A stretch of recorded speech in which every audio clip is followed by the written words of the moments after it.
এই প্রচণ্ড গরমের মধ্যে ঠান্ডা ঠান্ডা ডাবের পুডিং খেতে কে না পছন্দ করে।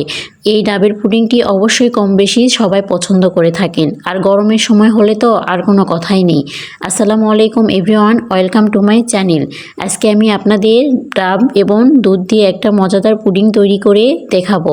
এই পুডিংটা অল্প কম বেশি সবাই পছন্দ করে থাকেন। এই জন্য সর্বপ্রথম একটি ডাব নিতে হবে। আমি এখানে একটি কচি ডাব নিয়েছি। আপনারা চাইলে নারিকেল সহ একটি ডাব নিতে পারেন। নারিকেল সহ ডাব নিলে আপনি পুডিং বানানোর পরে আবার ওইটা দিয়ে ডেকোরেশন করতে পারবেন। আমি দুধ দিয়ে পুডিংটি তৈরি করব, এই জন্য আমি নারিকেল সহ ডাবটি নিইনি। এখানে 2 কাপ পরিমাণ মতো ডাবের পানি হয়েছে। তারপর আমি চুলায় একটি প্যান বসিয়ে ওখানে আমি ডাবের পানিটি ছেঁকে নিলাম। ডাবের পানি অবশ্যই ছেঁকে নিতে হবে, কারণ পানিতে অনেক ময়লা থাকে। আপনারাও এটা ভালো করে ছেঁকে নেবেন। ডাবের পানি ছেঁকে নেওয়া হয়ে গেলে এখানে আমি 1 চা চামচ পরিমাণ আগার আগার পাউডার দিয়ে দিলাম। আপনারা চাইলে এখানে জেলাটিনও ব্যবহার করতে পারেন। আগার আগার পাউডারের কাজ হচ্ছে কোনো তরল জিনিসকে জমিয়ে ফেলা। এখানে আমি আগার আগার পাউডারটি ভালোভাবে ডাবের পানির সঙ্গে মিশিয়ে নিলাম। তারপরে পানির যখন এইরকম বলক চলে আসবে তখন একটু 2 থেকে 3 মিনিট পরিমাণ মতো আপনি জাল দিয়ে নেবেন। তারপর বুঝে নেবেন আপনার ডাবের পানিটি রেডি হয়ে গেছে। বেশিক্ষণ ধরে জাল করতে যাবেন না। এখানে আমি একটি বোল নিয়ে নিলাম। আপনারা যেই বোলে ঢালবেন ওইটা নিয়ে নেবেন। আমি তারপরে এখানে ডাবের পানিটি ঢেলে দিলাম। পানি অবশ্যই সঙ্গে সঙ্গে ঢেলে দিতে হবে। আপনি কড়াইয়ে রাখলে ওইটা ওখানেই জমে যাবে। ওই জন্য যেই পাত্রে সেট করবেন ওই পাত্রে সঙ্গে সঙ্গে দিয়ে দিবেন। তারপর এইটা পাশে 10 মিনিটের জন্য রেখে দিবেন।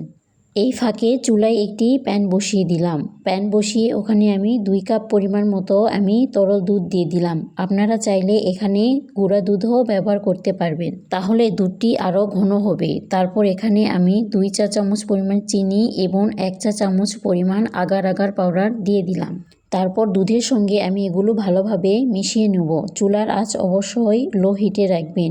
অল্প আঁচে এগুলো মিশিয়ে নিতে হবে। এদিকে আমার ডাবের জেলিটা রেডি হয়ে গেছে। দেখেন একদম ছেট হয়ে গেছে, কোনোভাবে পড়তিছে না। এখন আমি এগুলো ছোট ছোট করে পিস করে কেটে নিব।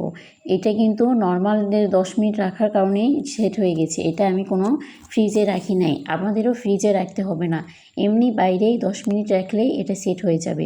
আমি এখন ছোট ছোট টুকরো করে কেটে নিলাম।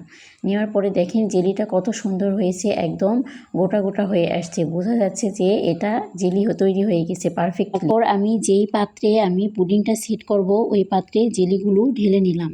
সবগুলো জেলি আমি একসঙ্গে ঢেলে নিলাম একটি পাত্রে।